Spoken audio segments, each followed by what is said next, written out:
Hey friends, this is Ellen Pitts with Harmony Realty Fathom. Thanks for watching my YouTube channel today. Today we are talking about the due diligence period. The due diligence period is that 2 to 4 week period of time that you have to investigate the property that you're looking to buy. That's the time when you're going to find any of those sneaky little things that might make you not want to buy the property. So stick around, we're going to talk about 9 things you don't want to forget to investigate during the due diligence period.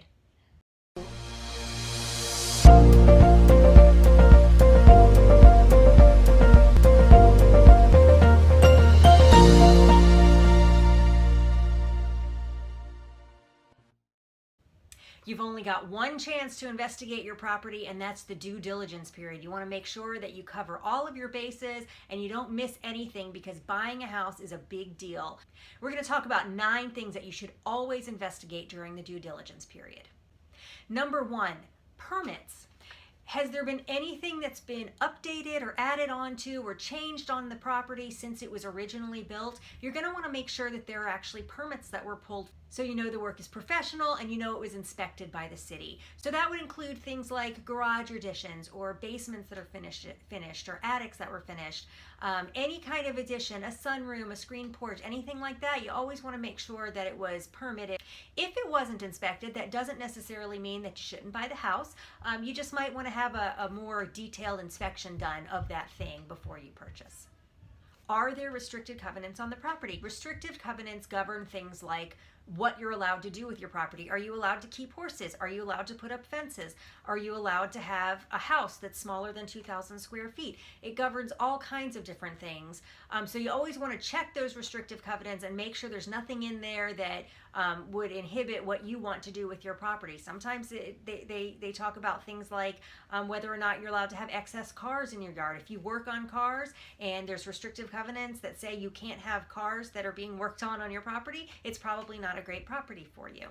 Number 3, HOA dues. All homeowners associations have dues. The dues that are collected can cover all kinds of different things. Don't make assumptions about what it does cover and what it doesn't cover. Some HOA dues cover maintenance of the exterior of the home. They cover mowing the grass and painting and the roof. Landscaping. Just because you're in a townhome and there's an HOA, that doesn't mean that the HOA actually covers everything on the exterior. You need to check that. Also, don't make assumptions based on how expensive the homeowner's dues are. Okay, they're $300 a month, so that means that they must cover a lot of stuff. Not necessarily. It might just mean that the dues are split between just a few people, so it has to be really high. Sometimes you'll see low HOA dues and you'll get pool and tennis and all kinds of other things because it's such a large community. So you really need to investigate how much the dues are, whether there's more than one set of dues. Sometimes there's both quarterly and annual dues, and what exactly those dues cover. Number 4, zoning. Did you want to run a business out of your home?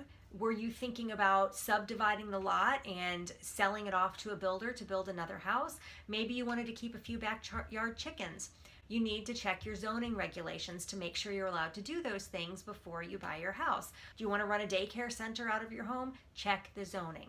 Number 5, road maintenance.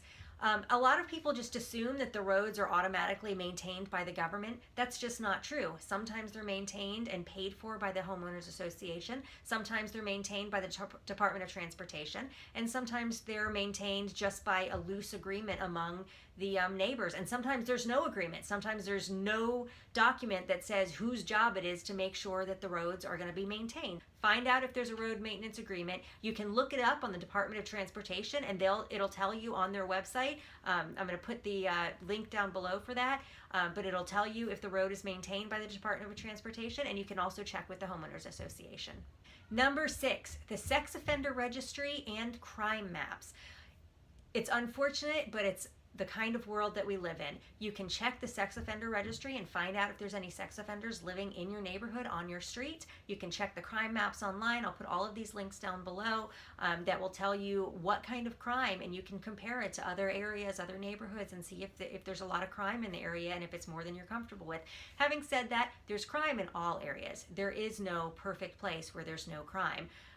So we all have to become comfortable with there being some crime around us, but there's certainly some areas that have more problems with crime than others. So it's always good to check those maps. Number 7, schools. Here in Wake County, we have a lot of different schools options, and we also have a little bit more digging to do when you purchase a home. Just because your house is zoned to a particular public school, that doesn't mean your kid will necessarily go there. I'm going to post a link to a blog post down below that tells you all about the Wake County system and how that works, but in essence, there's a lot of schools that have been capped. A lot. It's usually about 10 per year out of, 150. So there's usually a handful of schools each year that have reached their maximum capacity, and so kids are rezoned to other areas. So you always have to check and make sure it's usually in the most popular areas or the ones that are having the most new construction built, because so many new people are moving in. Got to check your schools and make sure that you actually can get a seat in the school that you think you wanted your child to go to. There are also lots of other options. We've got year-round calendar options, we've got charter schools, magnet schools, all kinds of different options for you in Wake County. That link down below is going to give you tons of information, so make sure to check it. Number 8, noise pollution. Planes, trains, and automobiles. We have the Raleigh-Durham Airport. We've got lots of train tracks running throughout the triangle, and we've got lots of new road construction, highways, 540s now going all the way down around the south side of the county. You want to check all of those things and make sure that your house isn't going to be too close to any of those things that might be too much noise for you. Everybody has their different levels of comfort with noise. If you're coming from New York City, these things probably won't bother you. If you're coming from some rural town in North Carolina, maybe you don't want to be right next to 540 or right in the flight path of RDU. I'll put links below to all of those things as well, so you can check all of those things on the maps. And finally, number 9, a survey. You always, always, always want to get a survey.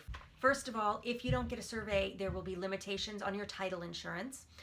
If you don't get a survey, you don't know if there are any encroachments to your property. It might not bother you if there are encroachments to your property or if your property is encroaching on somebody else's, but when you go to sell your home or when one of your neighbors goes to sell your home, if there are encroachments, you may be financially liable for moving the extra concrete parking pad that the previous owners put in that is encroaching on your neighbor's property, or the garage that is halfway encroaching on the neighbor's property because they didn't get a survey. Make sure that these things, fences are relatively easy, but there's always little things that can encroach on a neighbor's property that you may have to fix sometime in the future. Thanks so much for watching. Don't forget to click that subscribe button so you never miss a video. Y'all have a great day.